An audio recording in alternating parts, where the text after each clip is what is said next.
Alright, man. It's gonna be my last playthrough of this game. My last run at the final boss. It's been an exciting journey, man. It really has. I thoroughly enjoyed my gaming experience. This was just fun to finally, be able to play like a sort of spiritual success for the Castlevania, like in a new like version. Like in a new console and a new space. Like before I was playing all the emulators and the games. I was playing all the Game Boy and DS games through emulators, and some of these had been out for well over a decade at this point. They're starting to become classic games on themselves. I mean, it's crazy to think about, but like the AVGN videos with some of those games were like almost the same. Like it's almost been the same amount of time since some of the games that I'm looking at, and that I was looking at through the DS and the Game Boy. So just to get a chance to just kind of play something a little more modern and on a new console and on a new take, it's just been really really fun, and thoroughly enjoyed my experience going through the whole thing. I can honestly say, like, in terms of this area was a little bit kind of like, it wasn't my favorite like final area for a game. Let me focus that a little bit. It wasn't my favorite like final area of a game. I'll be honest with you. Um, like just I don't know. The funny thing is, it was actually kind of a weird prologue to that whole fucking slashing moon incident that I hated so much.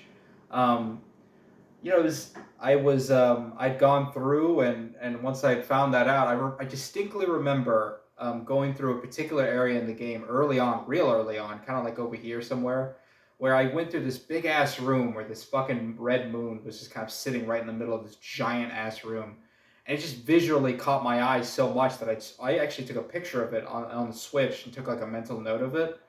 And sure enough, like when that, the Castlevania is always funny with that stuff. Like you'll do a final boss fight, and then the game will just end. Where it's like, or the boss fight will end, and then it doesn't really give you a linear way to get through. Like it's not like, all right, now on to the next level. Then it's just like stops, and it's like, all right, now you have to figure out what what area you need to go to next. So for that one, in my head mentally, I was like, oh, somebody uses Zangetsu to slash that moon in that room out of nowhere. See, that's like an example of them giving you a slight hint that you can perceive and going through with it. How the fuck I was supposed to guess that you could do that to begin with is, I don't know who the fuck thought that was going to happen. But I was able to figure that out, and it actually transported me to this kind of like separate area of the game. Like it's like, I said, it's not connected to the rest of the castle. Um, Not my favorite last area. Like I said, I mentioned before, like you kind of go through, you start up here in this essentially big ass area, and it's essentially like almost like a Honey I Shrunk the Kids kind of fucking gimmick, where you're like this smaller version where everything is just way big. It's a lot of the things you already fought already. They're just bigger. And as far as like a gimmick goes for something like that, I don't know. It's not something I really think of as like, oh, that's really, clever or terrifying or scary. Like I don't really know if the horror is necessarily the focus of this game, but it does have some horror elements to it. You would think that they could come up with something scarier than fucking, Honey I Shrunk the Kids, gimmick. But then you go through there, and then you transport down to this area, to the glacial tomes. And this area is kind of cool. I'm gonna equip a few things before we get out there. Um, it's essentially like this frozen kind of like frozen tomb in the earth. Essentially, is what it is. And there's like it's visually it's really really badass. It's just not something I would necessarily think of as like the final level. I'll kind of explain in a second when I equip these things. Um, so you go out here and it's like, oh wow, it's like this crazy ice tomb that you're in. And you got all these like frozen demons in the background. There's some really cool like visual demons in the background that are all kind of not like a super amount, like a wide array of looking demons. They all kind of have that same like red, devil, legend kind of look a little bit. It's really cool, but it's kind of interesting that this is the last area. When you think of like the final area in a Castlevania game, think of like the pinnacle of a castle, right? The last final is like a giant ballroom and decadence and all sorts of other shit. You don't really think of Ice Age. You know what I mean? As the final level. It feels like it's almost like the like one of the elemental levels in the game you go through, like the water level, the fire level, the clock tower level. You know what I mean? Like, it's interesting that this is how they decided to end it. That this is where the final boss would be. All right, so we're gonna go through it. My camera's having a hard time focusing. We're gonna get into there. So I equipped the Zangetsu. I'm gonna equip the Zangetsu because I just want to make sure that that doesn't in some way like like contribute to the like a good ending. I've already beaten this area first, but I didn't 100% the shards and didn't 100% the map the first time. I was close on both, but I didn't quite do it, and I didn't know what this area would be. I didn't know if this would be like the first boss, and then I'd go to a whole other area. I just didn't know. So going through it though, I was like, all right, I beat it, but I didn't really, I really want 100% it before I finally close the book on this game, and I'm ready to do it already. Just ready to get out of the way. I got to get on a flight tomorrow to go see my mama, and I just want to, run through it, be done with it. It's not going to be my best run. It's not going to be my cleanest run, but it's just going to be one that I just want to. I've got all the items. I got everything. I'm coming back to this spot, and I'm ready to just finish it out. So let's get in here. All right. So you got this character who's like she's actually like been your friend and ally since the beginning. She was like one of your friends, including like the other vendors that you work with. The game isn't like super in depth with like the swerves, if you will. And this is one that I kind of saw coming a mile away. Like, it gave you a lot of weird little hints, and it just made me go like, yeah, she's probably gonna be the bad guy. And like when it hit, it just didn't feel, it just didn't really like have like a feeling or emotion to it. As opposed to like her fighting her, a person that I assume she has a lot of affection for, her, the previous friend that we saw in the last video. I just didn't really, I don't really feel like these two had like this intense chemistry where it's such a betrayal. This is definitely not, Hogan joining the NWO kind of feeling to it, And it's just kind of predictable. I wouldn't say it's, none of the Castlevania games are ever like super complex with their stories. So she's like an exorcist that essentially decides that God is a lie. She like really loves Richard Dawkins now and shit. So she's gonna start summoning demons and start killing things.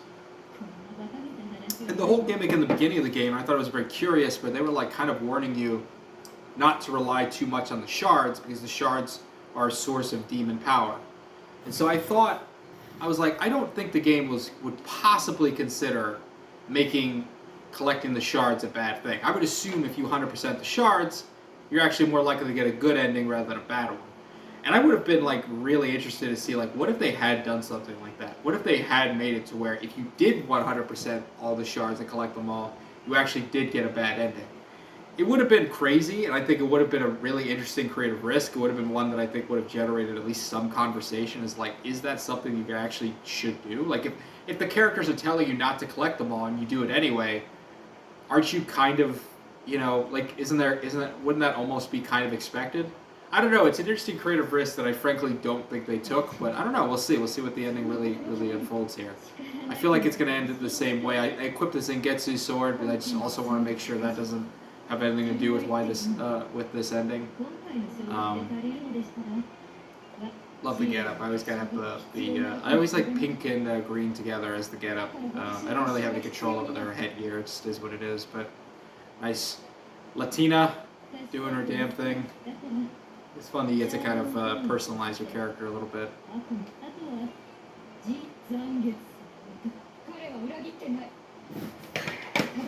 just want to readjust this a little bit so it's not fucking focusing so hard all the time. Alright. So she's going to summon this book using this thing called like the Liber... What is it called? The Liber Logath? It's like essentially like a giant spell book.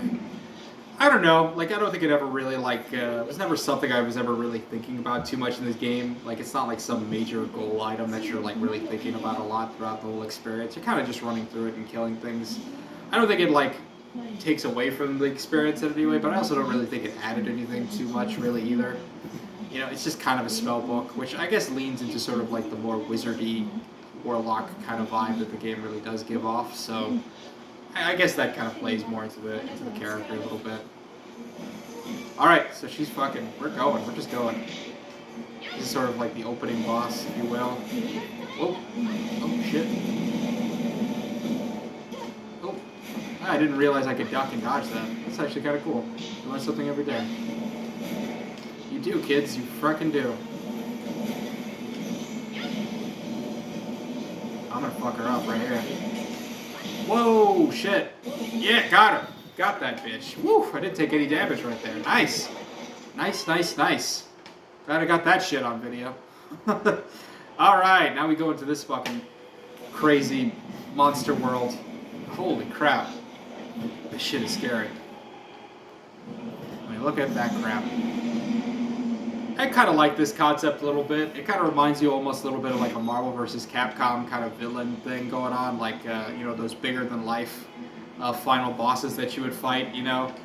You know, a lot of these Castlevania games would have monsters like this. I don't necessarily know if I always love them when they're like this. I kind of prefer like a one big demon, or I don't know, like a big single entity and embodiment rather than the entire room kind of closing in on you. I think it's kind of, I don't know, like, it's never been my favorite way to go about this. I'm using these little plume guys that I use. I buffed these things really early on. I just secretly low-key kind of like the way, I just thought they were really cute. But what I kind of realized about them more than anything was that, got hit there.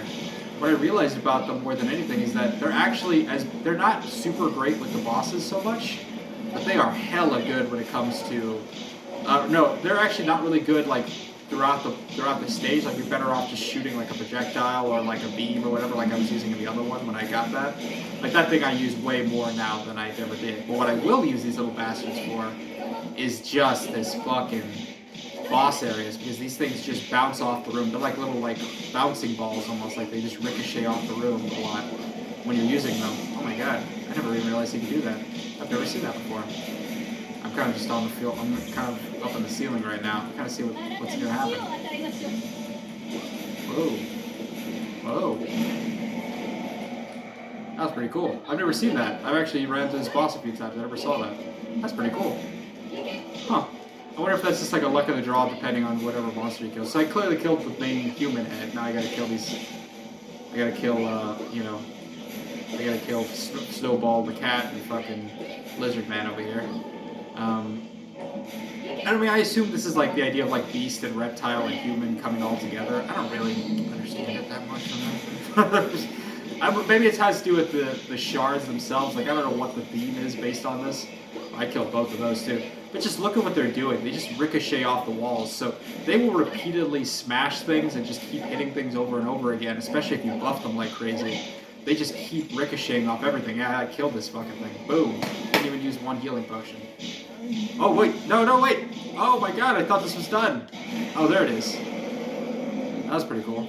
I almost got, I got psyched out there for a second. I thought we were still going. Yes. It is pretty badass visuals, I'm not gonna lie. I mean, look at that.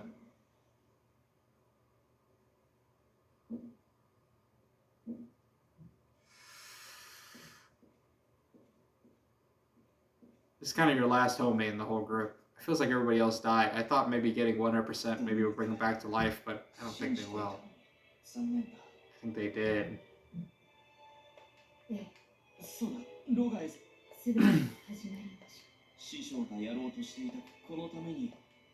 like how this dude like suddenly gets awesome, like just out of nowhere, like he just does this crazy thing.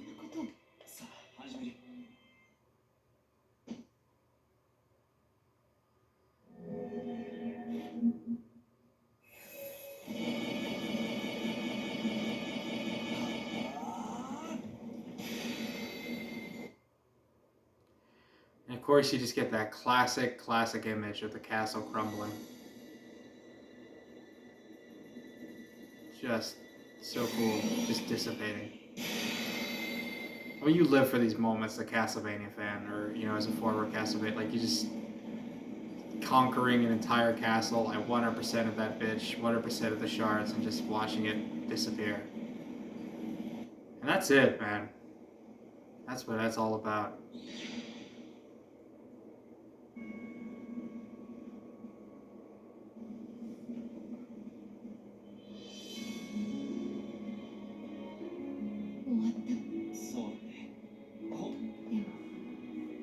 I guess they are dead.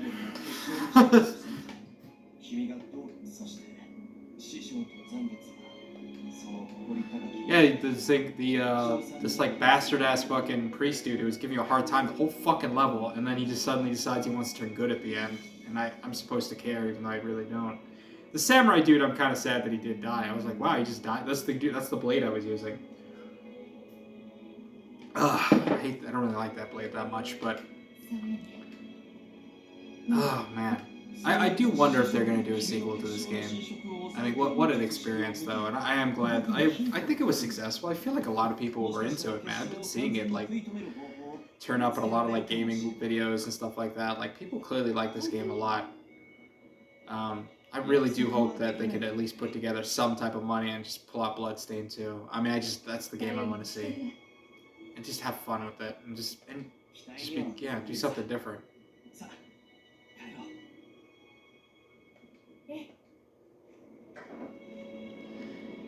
That's right, baby.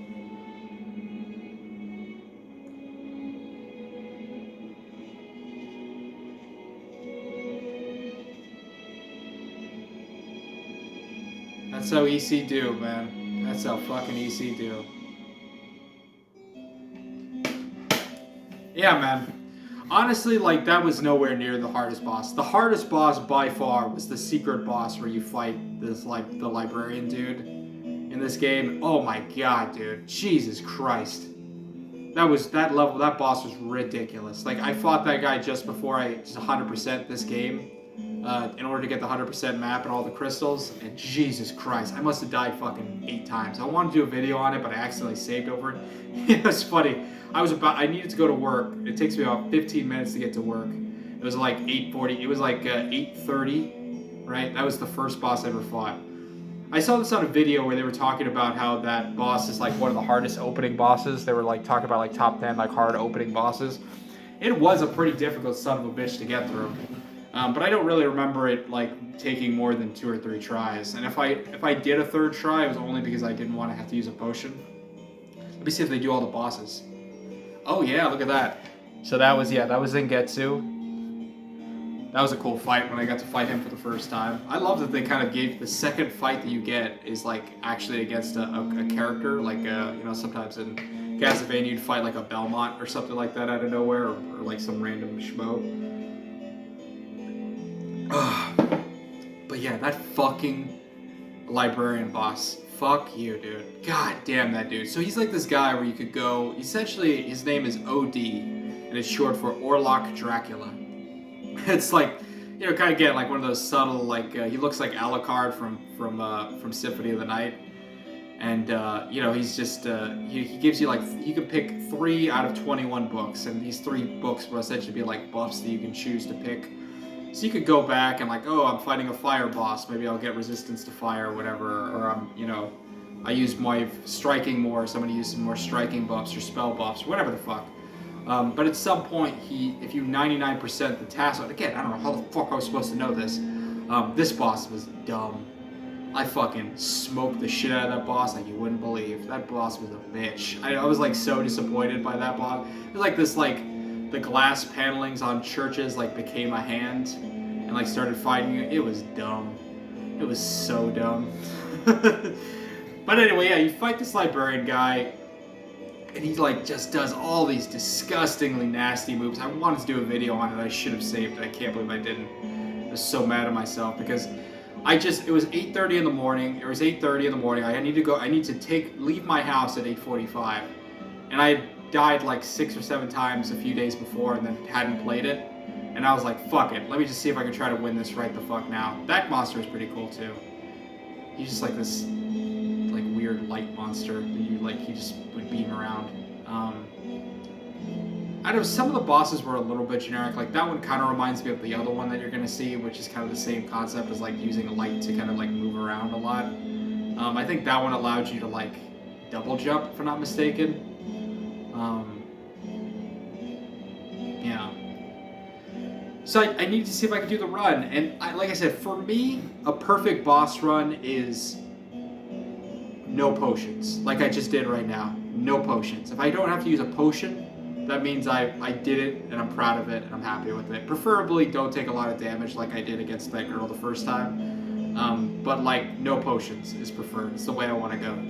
That Orlok Dracul motherfucker was the first time where I was like, all right, I'm just gonna need to get a bunch of potions and just start drinking them while I'm fighting this dude, because he was just dealing damage. There was a point where he literally freezes time, and like a bunch of these little ice spikes just start flying at you from all directions, and you can't. It's like you take hits, and those ice things hurt, man.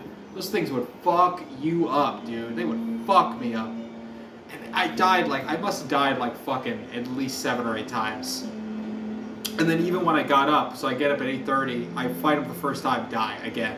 And I'm just like, all right, let me just, one more strategy. I use those little plume guys, and that's all I do. I don't even strike him once. I don't even use my weapon, because if I get close to him, he would just wreck my shit. And I would literally just jumping around the room using those plumes and just trying to avoid it. That boss was badass. The fucking dragons around the tower. You kind of walk around this tower in like a 2.5D kind of setup, and it's pretty badass. Like, you're kind of like essentially spiraling. You're essentially running down a tower while these 2 dragons are like coming at you on both sides. I like this. I kind of wish these fucking credits would go a little bit faster though, low-key. Jesus Christ. It's gonna take forever for me to look at show you all these. There it goes. So that was the first. You get on Zangetsu in this fucking train and you fight like essentially like the steam monster. Pretty cool, like this kind of like robot monster. I never really remember getting a big look at him, because that was a point of the game where it's almost like a time. You had like a certain amount of time. I don't know why there was a timer on it, but it wasn't like super bad. I just fucked up so much the first time that I had to do it again, just because I was just like, yeah, that was the one where it's a bunch of like lights. It like literally shoots lights that reflect off the floor, and you need to like dodge it because it's like a bullet like shoot. It was almost like a like a laser from a sniper rifle or something. That one was pretty fun. That was actually kind of a cool one to kind of try to see if I could figure out. I don't know if I ever got like a really solid run off that one, but I did pretty okay. I don't remember I ended up needing to take any potions for that one. Oh, what's this one? That's just playing the piano. Okay, so yeah, there is an area where I was just playing the piano. You can just sit down, and that's one of those moments too where you almost wait a few seconds to just be like, I don't know, like, maybe something will happen if I wait 40 seconds. Of course, nothing happened there, but something happened on that train later on that, that's a whole other story for another day. But, yeah, man, what an experience. This was a really good game overall. I thoroughly enjoyed this one. Happy to have closed the book on it. And yeah, man, I'm happy. God damn, it's going to take forever to see all these bosses. I want to show you some of these bosses, but I can't be waiting every 2 minutes for a fucking picture to show up. There's way more bosses than that. Let's go. Give me another one. Fucker, who gives a fuck? Rocket Sound, who gives a fuck? Recording engineer, you can suck my dick too. Daniel, you can suck my dick. Stephanie, Morgan, Mayan, Ayumi, Tom, all of you, suck dick. This bitch. Oh my god, I almost forgot about her. The Bloodus, fuck that fucking bitch. Oh my god, she was so hard. That was one of those ones that, like, god damn, I wish I had done a video on, because holy crap, that bitch could suck a dick. Gosh, she was so nasty. She killed me. She may have killed me more than any of them, actually, now that I remember. I almost forgot about that for a hot minute there. Yeah, that's when you fight that bastard priest dude. He's just like throwing a bunch. He's just like splooging all over the ground. You can see all that like splooge on the ground. It's disgusting. And he's just like, like cursing you. He does a lot of cursing, which is always a pain in the ass. Any boss that like shoots curses at you the whole time is always bullshit, because it just like makes your life like really tiny. Which one was this one? That is the librarian, I guess. Is that the librarian? I guess so. Yeah, dude, he was fucking nasty. Holy crap! Oh, that's cool. It's all the backers. It's probably all the people who did who paid the money for this game. That's crazy. Yeah, man, what an experience. Jesus. All right, I'm gonna let it go for now, man. I had a great time with this one. You already heard me say it plenty of times, so thank you so much for watching these videos. Love you guys, and I'm out. Eric is out.